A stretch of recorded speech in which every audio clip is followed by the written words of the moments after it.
Good morning అందరికీ. నేను 7కి లేచిన అని చెప్పినా కదా, 7:30 దాటింది. అయినా కూడా ఈయనే కూర్చున్నా, వేడిగా ఉందని.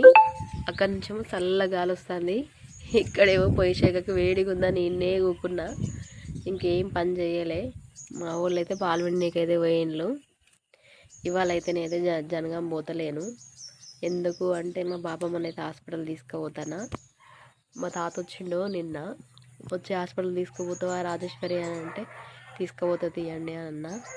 ఎందుకంటే ఇప్పుడు అందరు పనుల బిజీలు ఉన్నారు కదా, అందుకే నేనైతే హాస్పిటల్కి తీసుకుపోతాను. హాస్పిటల్ అంటే మళ్ళీ నా డబ్బులు కావు, వాళ్ళ కొడుకులు ఇచ్చినాయే. కానీ నేను ఒక బాధ్యతగా మనమరాలు కాబట్టి నేను కూడా తీసుకుపోతాను. వాళ్ళ బిడ్డ ఉన్నది కానీ వాళ్ళ బిడ్డ కూలీకి పోతుంది.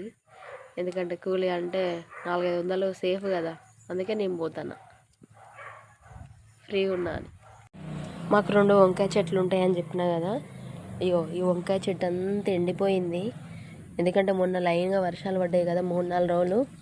మంచి వంకాయ చెట్టు ఇట్లుండే అసలు. ఇట్లాంటి చెట్టు అట్లా ఎండిపోయింది మొత్తము. ఇవి కాసినా కూడా కోతులే తింటానే ఈ వంకాయలు. కోతులే తెంపుకొని తింటానే మొత్తం. మేము ఎవరైనా ఉండం కదా, మొత్తం కోతులే తింటానే. ఇప్పుడు ఇది ఉందా ఈ మొగ్గ, ఇది సాయంత్రం వరకు కోతులు వస్తే ఇది తెంపుకొని తింటాయి. ఓన్లీ ఈ పాటే తింటాయి, ఇదంతా వేస్ట్ చేస్తాయి. అయ్యో, ఇది బ్లాక్ వంకాయ, పర్పుల్ కలర్ వంకాయ. ఇంత ముద్దుగా ఉండే చెట్టు ఇదంతా అయితే ఎండిపోయింది, వర్షాల వల్లనే కావచ్చు.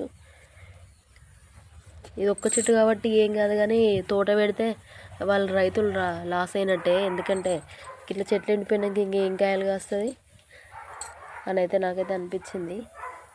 ఇగో వంకాయలన్నీ ఎండిపోయినాయి. ఇది ఒక్కటి అయితే మంచిగా ఉంది, ఎందుకంటే అక్కడ ఎక్కువ నీళ్ళు ఉండవు, అందుకే మంచిగా అవుతుంది.